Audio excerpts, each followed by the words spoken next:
Сәлеметсіздер ме? Менің атым Орасханова Үміт. Мен мектеп жанындағы интернаты бар жалпы орта білім беретін номер 60 мектептің 10-шы Ә сынып оқушысымын. Менің жобамның тақырыбы менің өлкемнің экологиялық мәселелері. Бұл жобада мен Аягөз қаласының экологиялық мәселелерін зерттеп, олардың шешу жолын ұсынатын боламын. Адамның іс-әрекетіне байланысты табиғи ортамыз өзгеріп отырады. Әсіресе ауыл шаруашылығы, өнеркәсіп, туризм және құрылыс салаларында айқын көрінеді. Ауыл шаруашылығының әсері.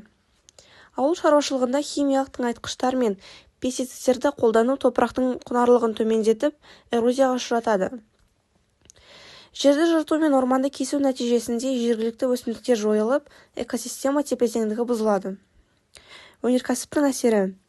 Зауыттар мен фабрикалардың түтіндері ауа сапасын нашарлатып, адам денсаулығына және экосистемаларға зиян келтіреді.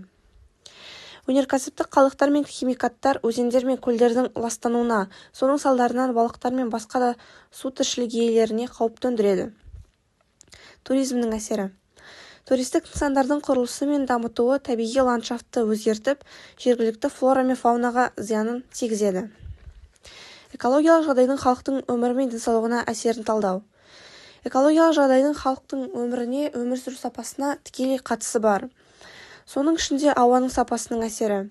Зиянды заттармен ластанған ауа адам өміріне айтарлықтай әсерін тигізеді.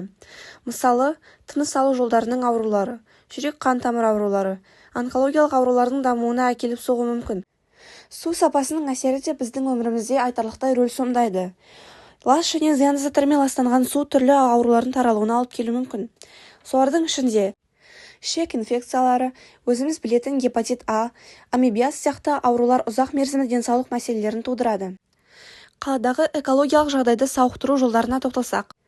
Менің бірінші ұсынысым халықты экологиялық біліммен қамтамасыз ету, яғни конференциялар мен тренингтер өткізу. Келесі кезекте тазарту құрылғыларын жаңарту, яғни су тазарту құрылғыларын қазіргі заманға сай өзгерту. Және менің соңғы ұсынысым жасыл желектерді көбейту болып табылады. Және менің соңғы тапсырма мектептің экологиялық паспортының жоспарын жасау болатын. Бірінші мекенжай типіне тоқталсақ, Абай облысы Аягөз қаласы көздеген 107-ші ғимаратта орналасқан. Аймақтың экологиялық жағдайының сипаты. Аягөз қаласы жазы ыстық, қысы аязды, көктемдік жауын-шашын мөлшері орташа, желдің жылдамдығы жоғары. Мектептің орналасу жағдайы. Мектеп Аягөз қаласы Көздеген көшесі 107-ші ғимаратта орналасқан. Мектеп алдында көлік жолы бар, бірақ әрине оқушылардың қауіпсіздігі ескерілген. Мектеп ғимаратының сипаттамасы. Мектеп ғимараты 1962 жылы құрылып, 1963 жылы қыркүйекте ашылған. Мектептің жалпы алаңы 4661,3. Мектептің жобалық қуаты 220 адамға арналған. 2 блоктан тұрады. Барлық кабинет саны 54. Бастауыш сыныптар биология, физика, химия, математика, география кабинеттері біреу. Тарих, информатика, ағылшын тілі, қазақ тілі мен әдебиеті, орыс тілі және орыс әдебиеті 2 кабинеттен тұрады. Және еңбекке қыздар мен ұлдарға 2 кабинет қарастырылған. Робототехника кабинеттері бар. Орыс тілі және орыс әдебиеті 2 кабинеттен тұрады. Ұлдарға және қыздарға арналған 2 еңбек кабинеті қарастырылған. Робототехника кабинеттері бар. Және де қосымша зертханалық кабинеттер қарастырылған. 30 орынға есептелген оқу залы бар, кітапхана, 1 спорт зал, 30 орынға арналған асхана, және де 8 кабинет интерактивті тақтамен қамтылған.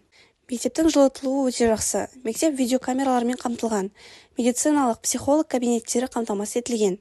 Мектептің ішкі қабырғалары ашық түсті бояумен боялған. Негізінен мектеп гигиенаның талабына сай. Мектеп 2 ауысымда жұмыс істейді. Мектеп денсаулық жағдайларына орай, оқушылардың бейімділігі мен қабілеттеріне сәйкес кеңейтілген білім беруді қамтамасыз ететін негізгі жалпы орта білім беретін оқу бағдарламаларын іске асыратын оқу орны. Кабинеттерінің сипаттамасына келетін болсақ, оқушылардың денсаулығын сақтау үшін және қажетті еңбек жағдайларын туғызу үшін сынып бөлмесінің маңызы зор. Тақта мен мұғалім үстелінің арақашықтығы талапқа сай 2 метр. Бөлменің биіктігі 3 метр. Балалардың денсаулығына қажет ауа мөлшері жеткілікті. Сабақтағы шұғыл ластануға келетін болсақ, сабақтағы шұғыл ластану төмен.